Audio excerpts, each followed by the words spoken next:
Hoy en nuestro tiempo de entrevista abordamos la violencia de género y lo hacemos con la presidenta de Somos Más, Natalia Morlas. Muy buenos días. Buenos días. Bueno, es el último caso, el de Mari Carmen, una vecina de 39 años. Y además, como decíamos, hay otra víctima más, es su hijo de 6 años, que presenció el asesinato. Presenció cómo su padre asesinaba a su madre, por tanto un niño marcado ya de por vida. Así es, esta criatura está con un trauma para toda su vida, porque no solo ha visto perdón, cómo su papá asesinaba a su mamá, sino que es que se ha quedado sin los dos. Está huérfano de padre y de madre y va a necesitar muchísima ayuda para el resto de su vida, mucho acuerpamiento y acompañamiento de su familia, pero sobre todo va a necesitar mucha ayuda psicológica.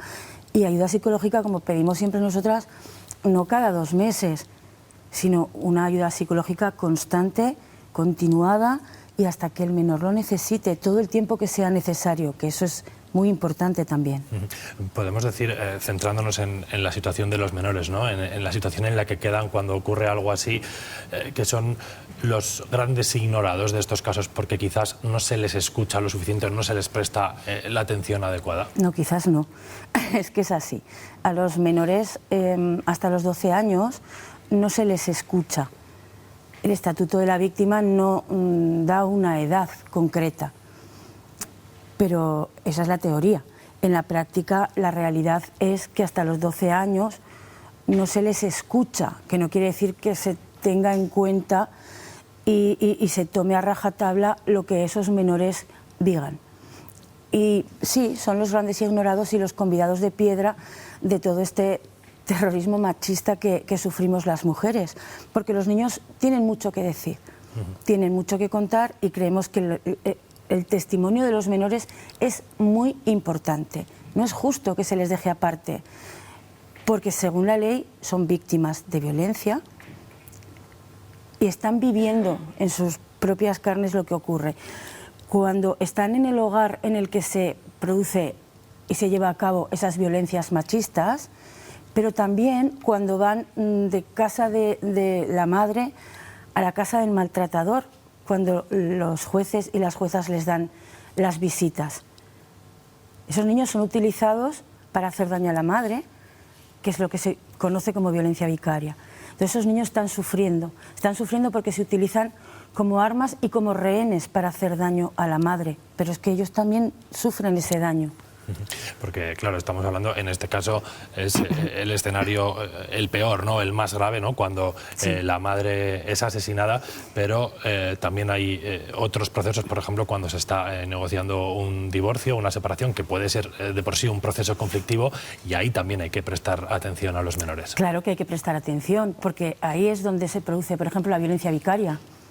Ahí es donde se utilizan esas criaturas para hacer daño. Y sobre todo cuando es una separación o un divorcio por violencias machistas.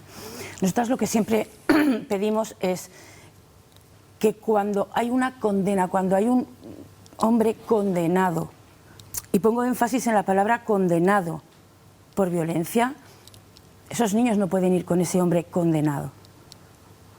Y cuando se está tramitando o se está en espera de juicio, unas visitas supervisadas en un punto de encuentro. Pero sobre todo cuando hay una condena por violencias machistas, es que un maltratador, digan lo que digan, no puede ser un buen padre.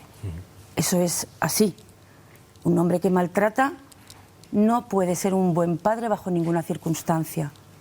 Y ahí vuelve a ser clave escuchar a los niños, porque si ellos trasladan, son capaces ya a partir de cierta edad, con un testimonio con cierta coherencia, ¿no?, de trasladar lo que ellos están viviendo en casa, quizás ahí la ayuda y su protección podría llegar antes. ¿Sabes qué pasa? Que las hijas e hijos víctimas de violencias machistas maduran muy pronto, se hacen grandes demasiado deprisa. Entonces, un niño o una niña de 8 años te puede contar con una coherencia pasmosa que te quedas ojiplática total lo que está ocurriendo.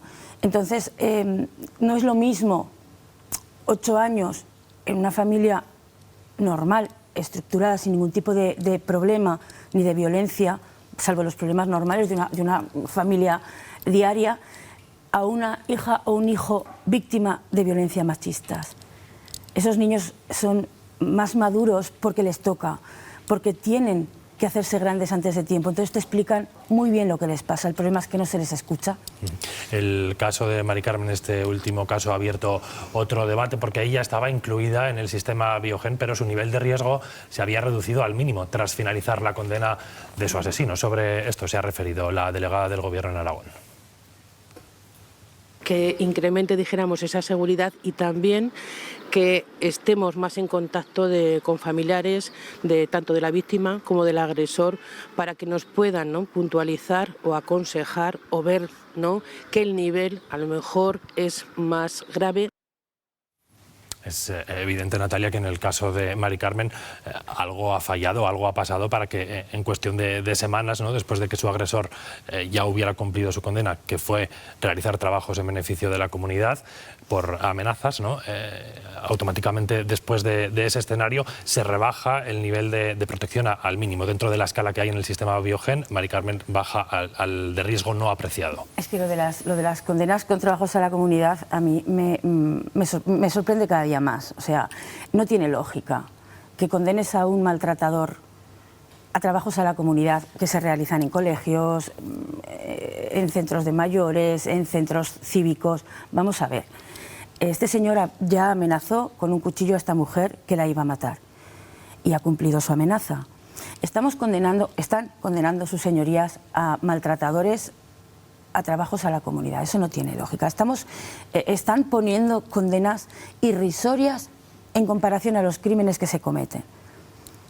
Están condenando a asesinos a unas condenas que jamás van a cumplir, que no se cumplen en su totalidad. Y yo hago una pregunta siempre y todavía no he conseguido una respuesta. Somos Más lanza una pregunta. ¿Por qué un asesino no cumple la condena en su totalidad? Es más, ¿va a salir con permisos? 5, 6. ¿Cuándo va a salir cualquiera, en este caso Mari Carmen, a la calle del cementerio? ¿Cuándo va a tener Mari Carmen permisos para salir a la calle del cementerio donde la ha metido este señor? ¿Cuándo va a tener permiso Mari Carmen para irse a tomar algo con sus amigas, con su familia, con su hijo que ha quedado huérfano? Esto no va a ocurrir. Entonces, partiendo de los atenuantes en el juicio que se le van a aplicar, siguiendo por los beneficios penitenciarios que se le van a aplicar, este señor va a cumplir, ¿qué?, ¿1 tercio de la condena con suerte? Vamos a partir porque los jueces impongan unas sentencias acorde con los crímenes cometidos. Vamos a seguir con que esas sentencias se cumplan íntegras para que sean correspondientes al crimen que se comete. Y la piedra en el tejado la tiene la justicia, de ser justa y otorgarle beneficios a las víctimas y no a los victimarios. Porque darle derechos a los victimarios y no a las víctimas no es justicia. Y para tratar de llegar a un escenario como este, para eso se supone que están los sistemas de vigilancia, ¿no?, como puede ser Biogen, ¿qué hay que cambiar o qué hay que reforzar o qué se puede mejorar para que no ocurra lo que ha ocurrido en este caso, ¿no?, que estaban incluidos en el sistema, pero aún así el final ha sido pues el menos esperado, claramente? Pues el final es el peor y al que nos enfrentamos cualquier víctima. Yo creo que para empezar lo que necesitamos es una comisaría UFAM ya, porque son especialistas, agentes que están versados y especializados en tratar con víctimas de violencias machistas. Eso es primordial, 24/7, 365. Tampoco es el aumento de gasto que iba a haber tener una comisaría de este tipo. El grado de riesgo te lo da un algoritmo, ¿vale? Pero el grado de riesgo tendría que estudiarse muchísimo más, porque hay que valorar muchas cosas y eso tiene que valorar una persona. Necesitamos, el señor Marlaska se le llena la boca, hay que proteger a las víctimas, bueno, pues hay que no, haga. Y a lo mejor, si se preocupasen de dejarnos a asociaciones como la nuestra, echar una mano, preguntarnos, que no queremos salir en ningún sitio, que no queremos ningún tipo de publicidad, queremos ayudar y nos obvian, nos ignoran y nos usurpan los espacios otras personas que no tienen ni idea de lo que es vivir 24/7 con un maltratador, que es como vivir con un león en una jaula o te ha mordido o te va a morder. Aprovéchense de nuestra desgraciada experiencia y a lo mejor trabajando en equipo y trabajando todos juntos y aprovechándose de lo que hemos vivido, sacamos algo en claro y podemos hacer unos protocolos y establecer unas dinámicas que pueden servir para que a las siguientes no les pase lo que hemos pasado nosotras. Pero es que lo hemos ofrecido 8000 veces y no nos hacen ni caso. El por qué lo desconocemos. Hemos repasado en el informativo los municipios de la comunidad que están adheridos al sistema Biogen. Por ejemplo, la ciudad de Zaragoza no está, tampoco la de Teruel. En ese sentido, debería agilizarse, debería incorporarse cuanto antes. Zaragoza es una ciudad con mucha población, por lo evidente, ¿no?, de poder prestar una mejor atención a las víctimas. Todo lo que sea mejora en la detección, ayuda y protección a las víctimas, claro que sí, claro que sí. Es como lo que te digo yo ahora, nos hemos ofrecido 800.000 millones de veces el silencio por respuesta. Entonces lo que hacemos es trabajar desde los nulos medios que tenemos, porque no tenemos ningún tipo de ayuda ni de subvención ni de nada, ayudando a las mujeres que se ponen en contacto con nosotras y procurar echar una mano en lo que se pueda. Claro que se tienen que adherir a eso y a todo lo que conlleve echar una mano a las mujeres que son víctimas. Vamos a incorporar, si te parece, a la entrevista a una psicóloga experta en trauma infantil que lleva muchos años tratando a menores víctimas de violencia de género. Carla Román, muy buenos días. Hola, buenos días. Hablábamos aquí en plató de la importancia de escuchar a los menores, de visibilizar la situación a la que se enfrentan cuando son víctimas de violencia machista, y precisamente por eso le quería preguntar también, ¿se minimiza el impacto que genera esa situación sobre los menores? Bueno, absolutamente. La violencia hacia la infancia está invisibilizada en todos los ámbitos, en la violencia de género en particular. En primer lugar, porque se considera víctimas de violencia, pero la mayoría de las cosas víctimas vicarias. Y los menores son víctimas de pleno derecho y en primer lugar. Entonces, ya partiendo de esa línea, ya se invisibiliza, no se les escucha, no se considera que su testimonio tenga la suficiente veracidad, siempre se piensa que fantasean, que están manipulados, con lo cual esto genera un ideario social en el que se cuestiona totalmente cómo son afectados los menores. Nos está contando, ¿no?, la situación a la que se enfrentan, a esas dificultades que hay incluso en algunos casos para demostrar que hay violencia machista, y claro, esto nos lleva a preguntarnos hasta qué punto están preparados los niños para identificar esas conductas en casa, ¿no? ¿Cómo se puede trabajar la prevención con ellos?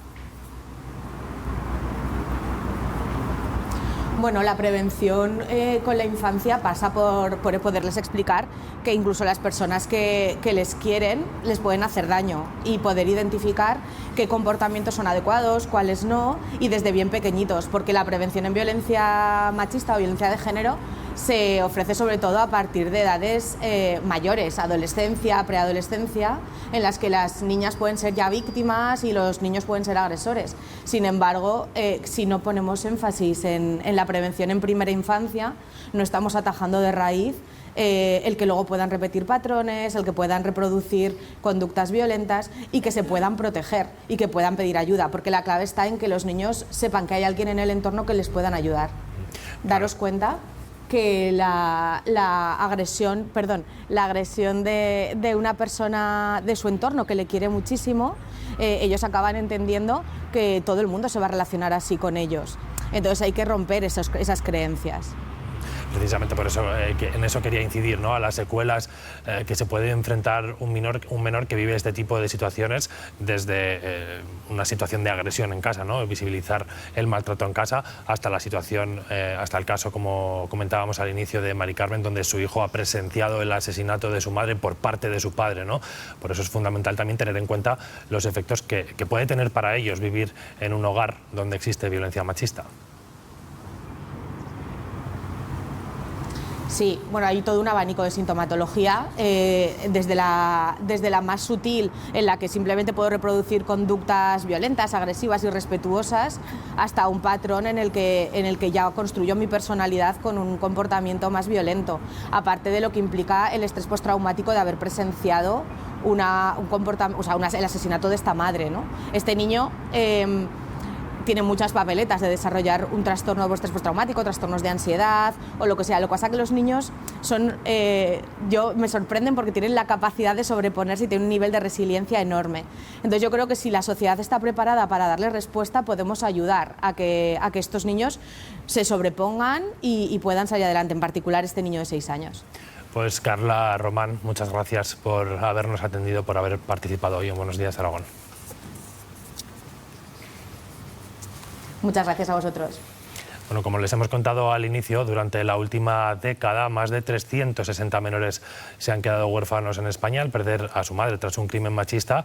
La Fundación Mujeres, a través del Fondo de Becas Soledad Cazorla, creado en 2016, ha ayudado a 85 niños de 50 familias. En 2022 la violencia machista dejó 38 niños huérfanos en España, pero es que en lo que va de año llevamos 14 de 10 mujeres que han sido asesinadas. Esos niños son las otras víctimas de ese tipo de violencia, y para conocer un poco más esta realidad, para acercarnos a esa situación, estamos en la Fundación Mujeres y nos acompaña su directora Marisa Soleto. ¿Qué tal? Buenos días. Buenos días. Vamos a hablar de la Fundación y vamos a hablar del Fondo de Becas Soledad Cazorla, que se ocupa de estos menores, de estos niños que sufren esa situación. ¿Cuántas becas, cuántas ayudas habéis ofrecido ya? ¿De qué manera? ¿Cómo se canalizan esas ayudas? Bueno, pues el Fondo de Becas se crea en el año 2016. Desde ese momento hemos atendido a 50 familias de mujeres asesinadas por violencia de género y hemos apoyado el desarrollo personal de 85 niños y niñas, mayores y menores de edad, no solamente menores de edad. El apoyo que se les presta es a partir de pequeñas ayudas económicas que se les dan anualmente y también a través de un acompañamiento social y jurídico que se presta a las familias. Identificamos a partir de la puesta en marcha de este fondo de becas en 2016 que hacía falta impulsar una serie de medidas específicas, ¿no? para estas familias y hacer un reconocimiento de víctimas directas con derecho a una serie de ayudas que no tenían en ese momento, ¿no? ¿Qué se ha logrado durante estos años y qué queda todavía? ¿Qué es lo siguiente? Bueno, pues sí que se ha mejorado mucho, ¿no? A través de las leyes, sobre todo de reconocimiento del acceso a la pensión de orfandad. La situación que nos encontramos en el 2016 es que la mayoría de estas familias no tenían acceso a las prestaciones básicas de orfandad que existen en España, pues por insuficiencia de los tiempos de cotización de las madres. Hemos conseguido, a propuesta del Fondo de Becas, 2 leyes que han reconocido este acceso a la pensión de orfandad para los hijos e hijas de las mujeres asesinadas. Sin embargo, creemos que es necesario seguir avanzando sobre cuál es el paquete de derechos de estas familias, ¿no? El tema de que cuando se acercan a los diferentes servicios sean reconocidas como víctimas a través de un catálogo de derechos que defina exactamente cuál es la responsabilidad que tanto los poderes públicos como la sociedad en su conjunto adquirimos en el acompañamiento a estas familias, ¿no? Bueno, pues Marisa Soleto, directora de la Fundación Mujeres, gracias por habernos acompañado, por acercarnos a esa realidad. Y terminamos también con un dato. Hablábamos de los menores huérfanos del año pasado, en 2022, pero en la última década, atención, porque son más de 360 esos menores, esos chavales que también se les considera víctimas de esa violencia machista. Hemos escuchado a Carla incidir, ¿no?, en la necesidad de la prevención precisamente para atajar al máximo las secuelas que quedan en los menores, también víctimas de la violencia machista. Y ahora escuchábamos otro escenario que se abre, la situación de vulnerabilidad en la que quedan aquellos niños que quedan huérfanos precisamente por este contexto, y que, claro, se abre otro escenario con el que, evidentemente, pues también hay que ayudar. Es que la situación en la que quedan los menores es desoladora. Entonces, por eso hacemos hincapié. Estos niños no solamente van a necesitar el apoyo de su familia, necesitan ayuda psicológica y necesitan ayuda económica, porque la familia que se haga cargo de estos menores va a necesitar un apoyo económico también. Si se hace cargo de ellos, de este niño en concreto, sus abuelos, tíos, estos niños van a necesitar que el Estado responda también con una pensión, con una ayuda económica, porque esta criatura tendrá que seguir su vida escolar y su vida en general. No tiene unos padres que lo van a proveer de lo que necesita. Hay que ayudar a estas criaturas y hay que ayudarlas en el abanico amplio de lo que es la vida de una cría o de un crío que se ha quedado huérfano, porque evidentemente el padre está, pero como el que no está. Incluso hay casos en los que el padre se suicida y queda ya totalmente desamparado, ¿no? Pero también hay que tener en cuenta que ese padre tiene la patria potestad, que es un tema muy importante que se nos olvida muchas veces. Que no se les quita la patria potestad, o hay casos en los que se les quita por X años y luego la vuelve a tener. Que eso también nos parece una locura total y absoluta. Igual que a los maltratadores. No se les quita la patria potestad. Y las víctimas, las mujeres víctimas están atadas hasta los 18 años de sus hijas e hijos a un señor al que le tienes que pedir permiso si tu hija o tu hijo se quiere ir al extranjero. Pues Natalia Morlas, presidenta de Somos Más, gracias por haber estado hoy en Buenos Días Aragón. Gracias a vosotros por darnos voz, como siempre.